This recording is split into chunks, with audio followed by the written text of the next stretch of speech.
In a new twist to the ongoing saga over the Kapur family estate, Rani Kapur, mother of late businessman Sunjay Kapur, has approached the Delhi High Court alleging that her daughter-in-law, Priya Kapur, used a fraudulent trust to unlawfully divert family's assets. In a civil suit, Rani Kapur seeks a declaration that the Rani Kapur Family Trust, created in 2017, is illegal, void and the result of fraud and undue influence. She has also asked for dissolution of the trust. The suit claims that through a complex web of transactions carried out in alleged collusion with her late son, all of Rani Kapur's assets were diverted into the trust without her knowledge, further raising questions over Sunjay Kapur's mysterious death, which came before the alleged fraud was discovered. Sunjay Kapur's sister, Mandira Kapur, has spoken to CNN News 18. Listen in what she has to say on this entire drama that is now currently playing out in courts as well. Call recording floating, Mandira, with regards to Priya Sachdev Kapur. How do you see these developments taking place? Because since the judgment is already reserved and these call records, which are purportedly floating on social media, tell a different story altogether. Well, I've always said from the beginning that the truth will come out.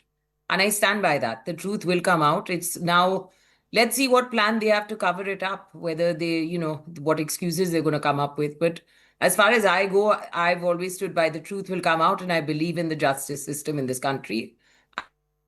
That seems to be happening now. Priya Sachdev Kapur has knocked the doors of the Supreme Court, seeking the divorce papers of Sanjay Kapur and Karishma Kapur. How do you see these developments? Because certain financial details have also been sought as far as things. I think it's absolutely ridiculous. Number one, she has nothing to do with it. Secondly, she's already shown it in court, which she shouldn't have, because she's not brought out her divorce, information. No one's asked her. I don't know why she's brought Karishma's out, firstly. She has nothing to do with it, and she has nothing to do with the divorce. So I think it's a bit ridiculous that she has actually gone to the lengths to the Supreme Court to ask for these documents when A, she already has them. B, what are you trying to achieve? There's a claim that has been made, in fact, by Priya Sachdev Kapur in a written submission that's been filed before, in fact, the Delhi High Court, wherein she claims that she has borne the expenses of Karishma's children after, in fact, Sanjay Kapur's death. How do you see that, she has given an amount of over 96 lakh rupees that she has spent on the children as far as their travel and everything else is concerned? Simple question, is she spending on Azaris? Because those are also my brother's kids. She's not doing any favors. Those are my brother's kids, so they have to be looked after. No one's doing any favors, and again, this is not her estate to be doing anything for anyone. So let's bring out her 2 kids' expenses and see what they're spending on them. Don't try and act like she can't act like she's doing any favors here. These are my brother's kids, this is our estate. One thing that she has very categorically mentioned during the arguments also and in her written submissions is that both Ms. Rani Kapur and the children of Karishma Kapur have already gained a substantial amount of Sanjay Kapur's wealth as far as the Rani Kapur Trust is concerned. They've been given a big amount as per Priya Sachdev Kapur. Is this something that you subscribe by, and why basically she's questioning as to why then after receiving such a big amount these people are knocking the doors of the Delhi High Court? Firstly, let me make it really clear. It's not hers to give to anyone. It doesn't belong to her, number one. Number two, nobody has received anything. It's all lies. Let her back it up with some truth. But firstly, again, I'm going to stick to it's not hers to give. And again, I'm going to say, if she's so thinking about giving 19 crores or whatever she's claimed, why doesn't she keep that and give the rest back to the family? Because it's not hers to give. Well, absolutely. In fact, this is the kind of position that's emerging. The judgment is to come out very, very soon. It's already reserved. How hopeful are you with the Delhi High Court judgment? Again, I'll say I believe in the justice system. I think it's very clear to everybody what is going on, and more comes out every day. I think the ridiculousness of asking to the Supreme Court for a divorce papers or agreement, which has happened between someone who would, Lolo, Karishma and Sanjay, Sanjay is her ex-husband, but she has nothing to do with Karishma. So I don't understand. You can see the ridiculousness to distract and do all this rubbish for what? Let's just come out with the truth. Let's be done with this. You've got a whole family suffering this for what? My colleague Ananya Bhatnagar is also joining us live. He's been tracking this entire court drama, but there is a new twist in this, Ananya, which is that Rani Kapur has also filed a case in the Delhi High Court now.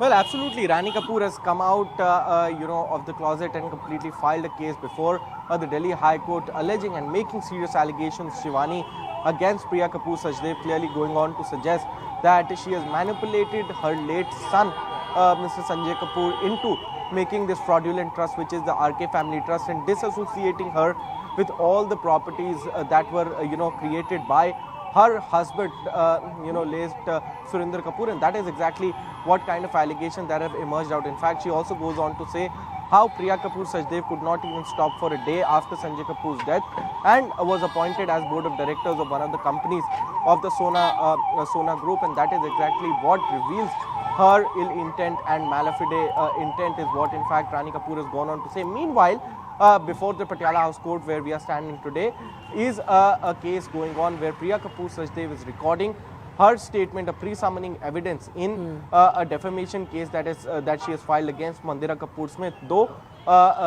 media and other people were actually let out of the court after Priya's lawyers have actually sought for an in-camera hearing, which is quite unusual when a defamation case is there, because defamation is usually in public and it's rare that people are chucked out of a defamation case hearing when a pre-summoning is actually being recorded.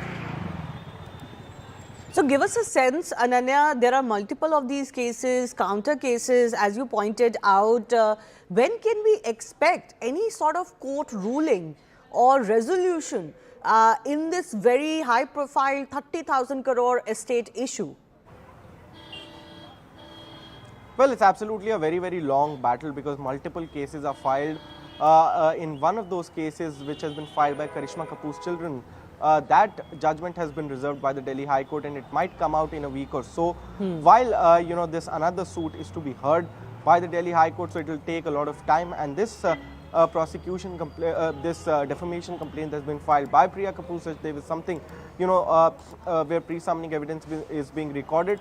And if at all the court feels and admits this particular, criminal defamation case, then notices would be issued to Mandira Kapur Smith against whom this case has been filed, and then the proceedings would follow. But definitely, the judgment as far as the Karishma Kapur's case is children's case is concerned, it might come out in the near future. But the other cases, it's a long battle that is to be fought by the Kapur and the Sachdevs. All right. Ananya, thanks a lot for breaking down those details for us. We'll keep coming back to you for more. Moving on.